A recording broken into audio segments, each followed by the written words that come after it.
Hello, and welcome to Colonel O'Truth's Miniature Issues. This is the fourth episode in building Lyccium House, and today I'm working on the ground floor.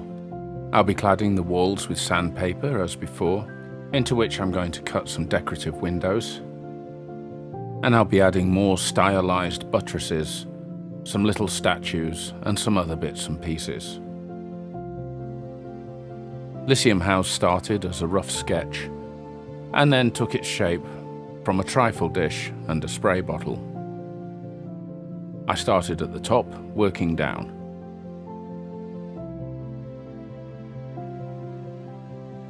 In the second episode, I added the front door and portico, and this was followed by a promenade and feature steps. Lyccium House is in Velitzia, the city at the end of our long journey from Undercrag City. We've already visited the salt marsh coast, where we saw a trader's shack and a steam raft. But now we've reached our destination. This is Velitzia. When we left Lyccium House, it was looking great from the front, not so much from the rear. The trifle dish needs a lot of work to turn it into something resembling a stately house. I've started by marking out some lines where I'm going to put some more feature buttresses. These will be similar to the ones on the top floor, which I showed in episode 1 of this series. I'll put a link below for those who haven't seen it. So here I'm constructing my stylized shape using French curves. Sketching, if you like, until I get something I'm happy with.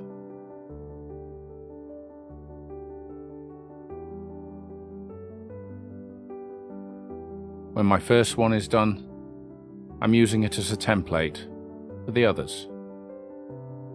These are of differing heights because of the height of the building relative to the ground, so each needs to go in its own place. Each wall is made from 5mm foam board, and then a smaller piece of card is cut to fit just inside the lines. This will form my stonework, which I'm marking out in a very precise manner, in strong contrast to the work that I did on Undercrag City.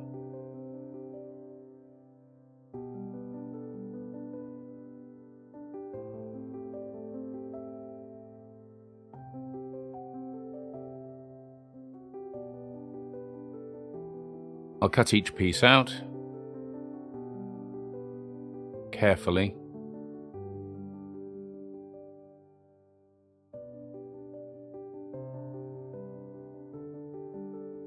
And check the fit against the wall.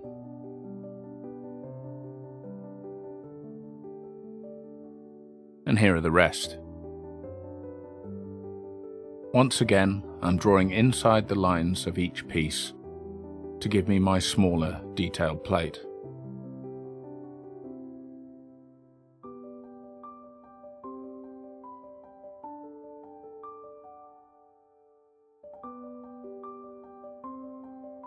And it's time to cut those out.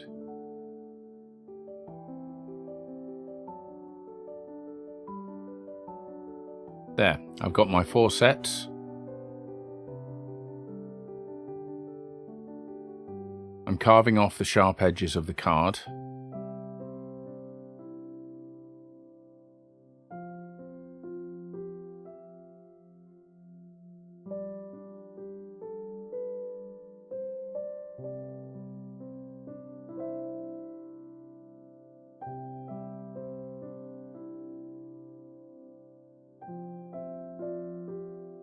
And when that's done, I'm going to glue them onto the walls. Plenty of PVA glue.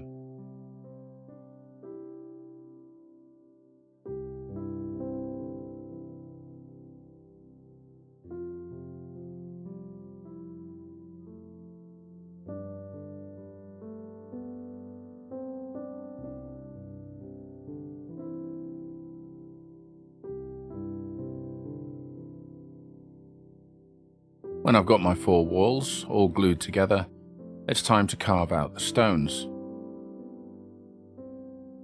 I'm cutting at an angle into each of the lines, first from one side and then the other, removing a wedge-shaped strip.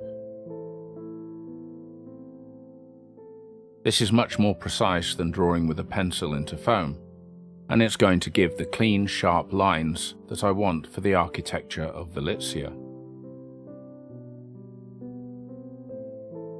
A reminder from Mrs. O'Truth, please be careful with sharp knives. And on that note, always make sure your knife is sharp. Blunt ones are more likely to slip and cause an accident. I snap off these blades very regularly.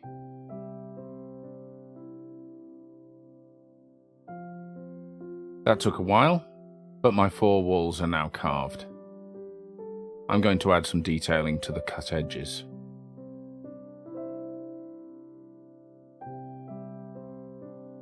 Once again, plenty of PVA. Thin black card cut into a strip slightly wider than the wall itself. In this case, 6mm. I've curved it into place, and I'll cut off the surplus. This is easier than trying to measure and cut before gluing it in.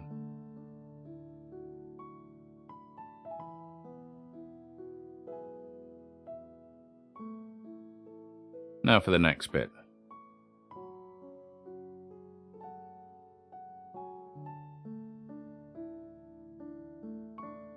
It's a bit fiddly and sticky, but this glue is excellent, so the card stays where it's put. As I've mentioned many times before, I'm using builder's quality PVA glue. I don't use school glue or cheap white glue, always the good stuff. This is one of the areas where it's worth spending a little bit more money.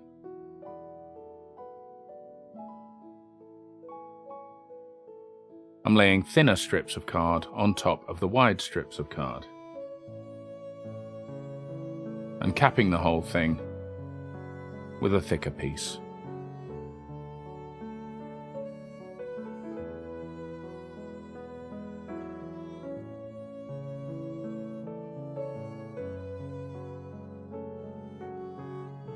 Once I've got my 4 walls done, they get a generous coating of PVA and an even more generous coating of baking soda.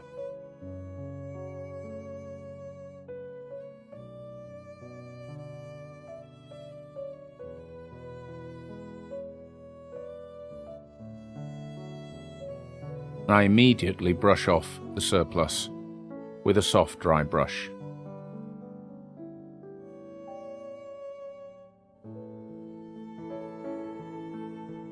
While those are drying, it's time to move on to the windows.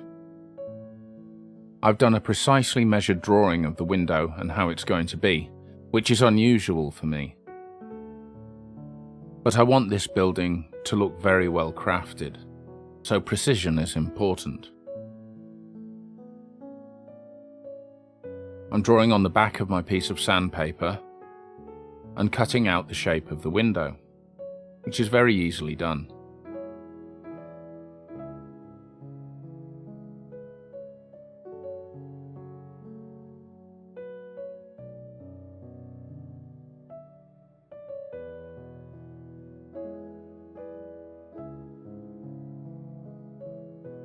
I'm doing 2 versions of this window, one facing one way and one the other,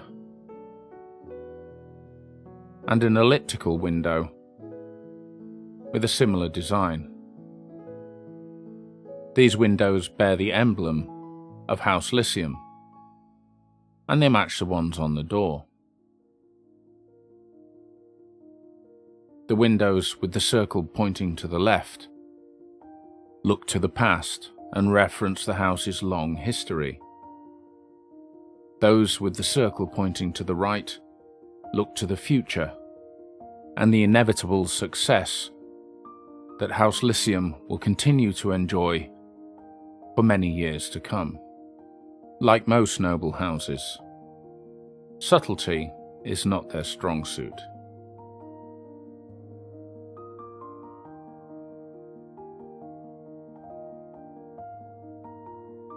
I'm drawing my 2 window frames now on thin black card, measuring carefully and then rounding off all of my little corners by hand. This should help to give an organic feel, which is common to the architecture of Valizia. My inspiration for this is the Art Nouveau movement.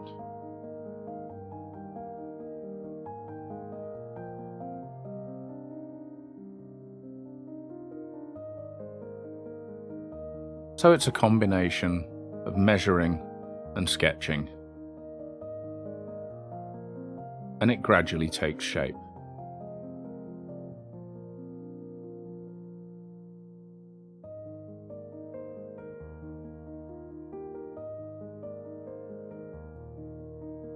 Time to cut my window frames.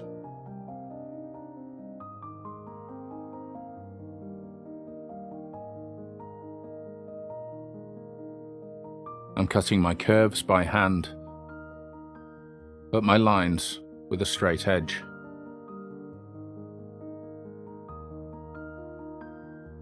This should keep everything nice and sharp. I've also decided to cut slightly outside the pencil lines to make the frame more delicate.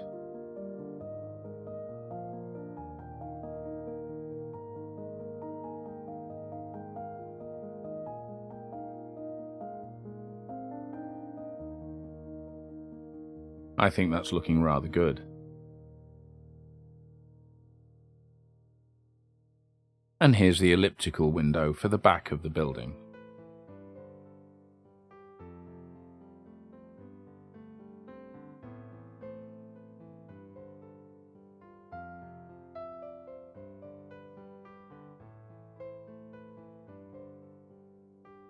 With my frames cut, I lay them carefully on the sandpaper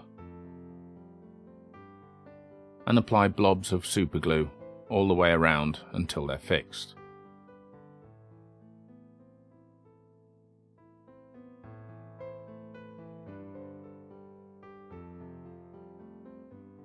Not bad. Now I'm going to add some wire to give the frames some shape.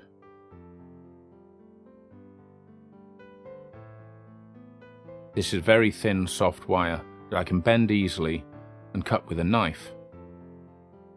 The advantage there is that if I cut it with side cutters, you get a little pointed end, whereas a knife gives a nice clean cut.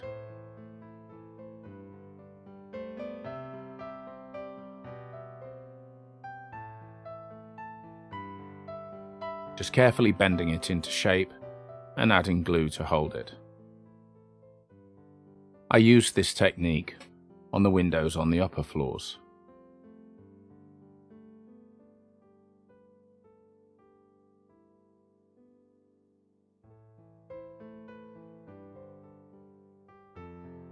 Working around slowly and carefully and trying not to stick my fingers to the sandpaper.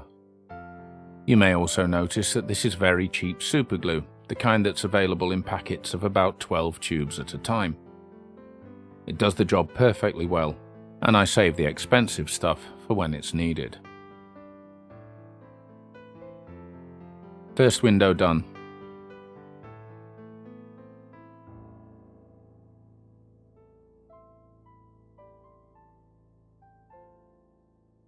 When all my wire is in, it's time for more of the baking soda treatment.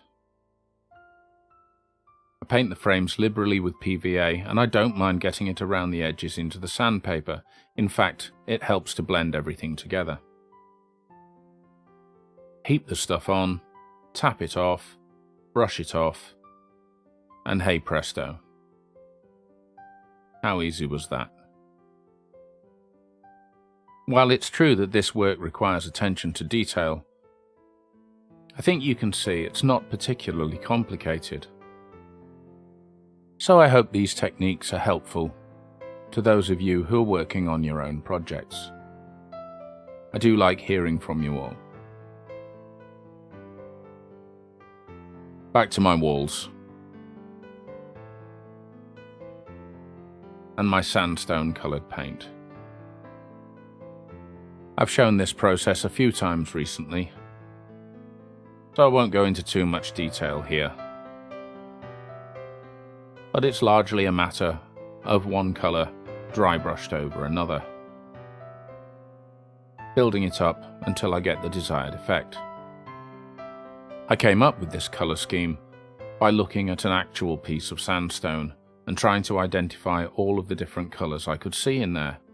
It certainly wasn't uniform. There were browns, yellows, whites, creams, a touch of black even. So I want my stone to be patchy, and dry brushing is a great way to do this.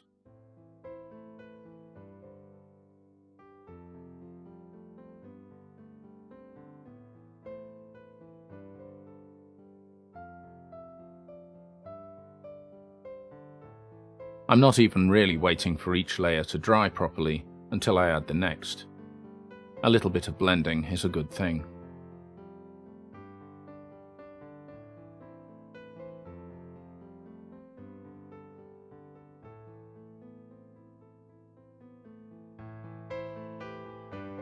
I have noted down this process and the colours I'm using so that I get the same every time.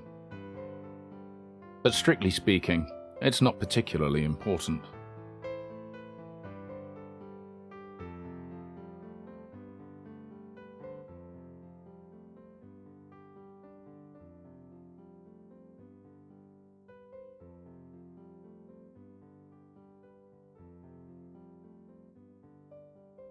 The final touch will be a brown ink wash, which will happen when the pieces are in place.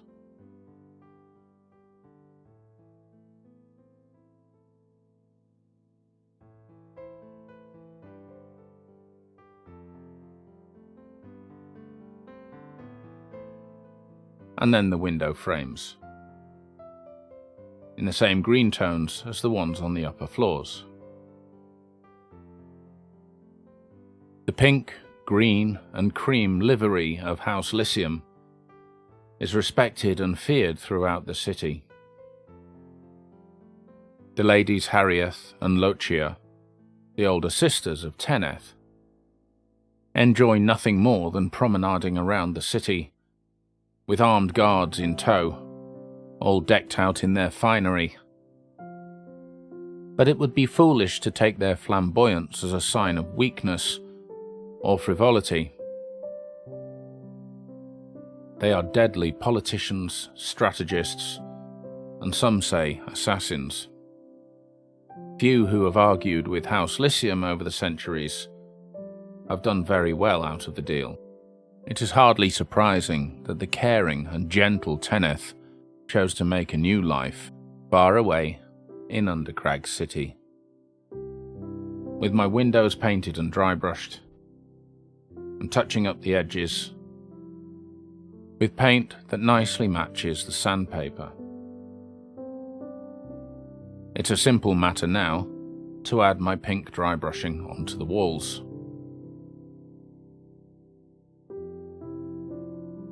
This wants to be fairly subtle. I'm making sure it's slightly patchy and different tones show through. A lighter pink is dry brushed over the top.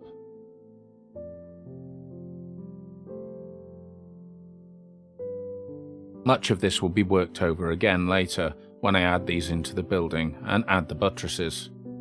There's still some work to do.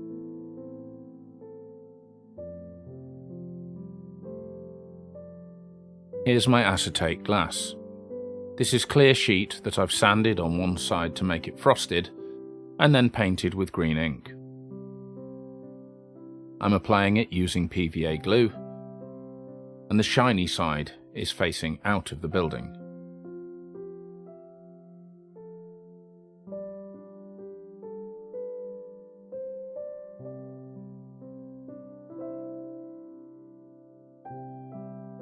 Now to add my walls. This needs to be done carefully because this glue will bond immediately between the plastic and the paper. I can't take it off and try again.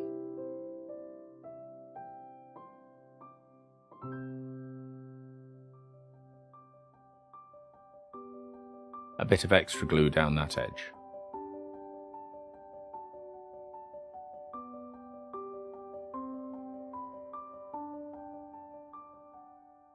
You'll also notice I've already embedded more LEDs into the ground. You'll see what these are for later.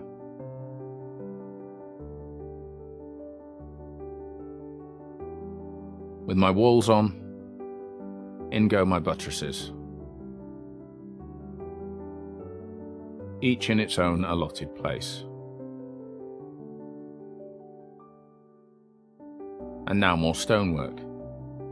This has been cut and carved from black card, just like the rest. I'm adding strips of these to each side of each buttress.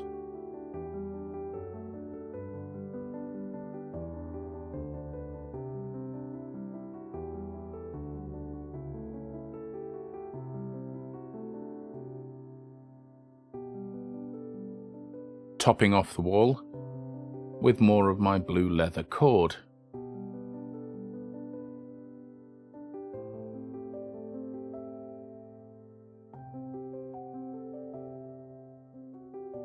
Working around a little at a time and stretching it into shape, using super glue again.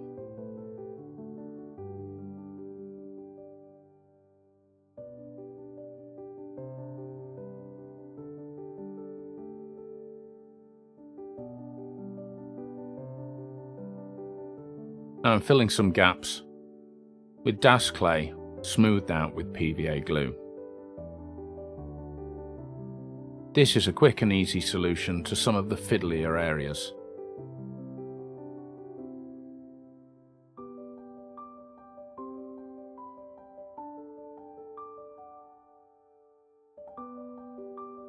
It takes a little bit of working,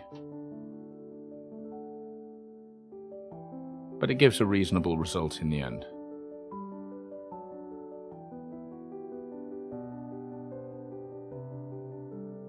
As before, the stonework gets baking soda.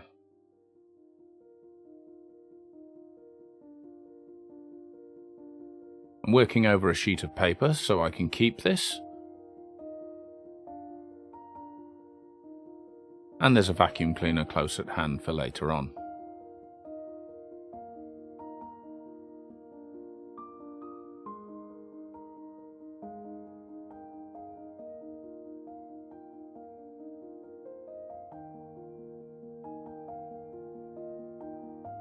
And on goes my paint.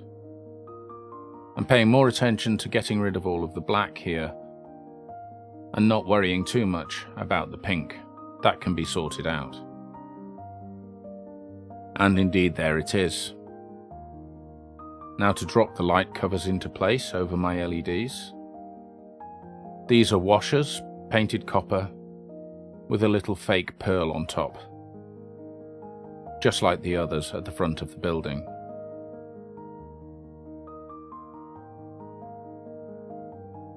A few touch-ups of the paintwork.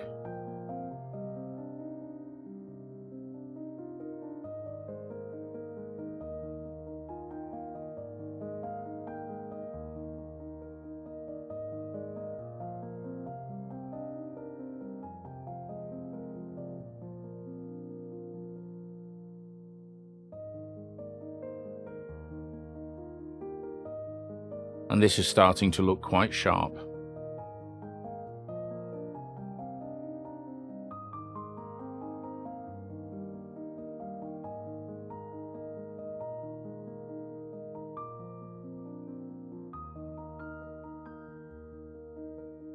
Finally, I want some small details.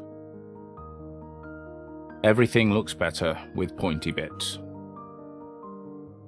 So I've got some panel pins, some little colourful beads, and some small steel nuts.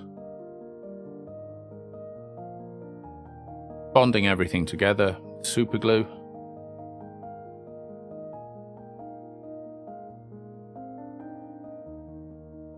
And I'll just let these dry.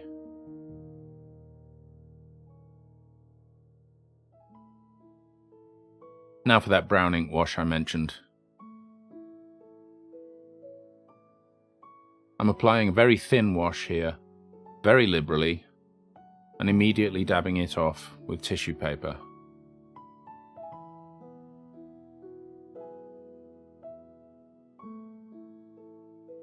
This gives the weathering to the stone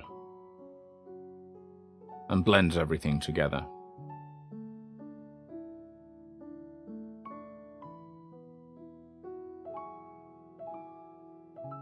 No matter how clean the architecture, you can't protect a building from nature.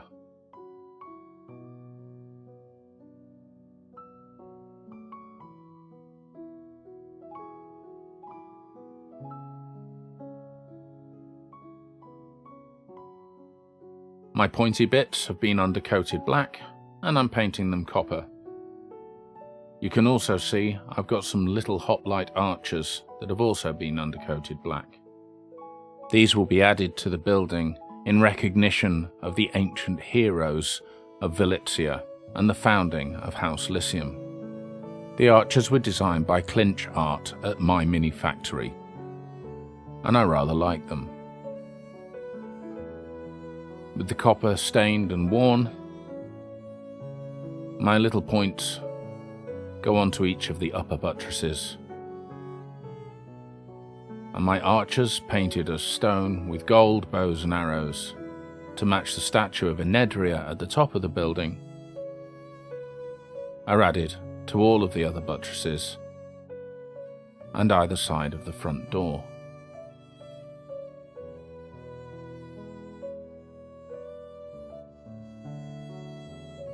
So there we are, one step closer to the completion of Lyccium House.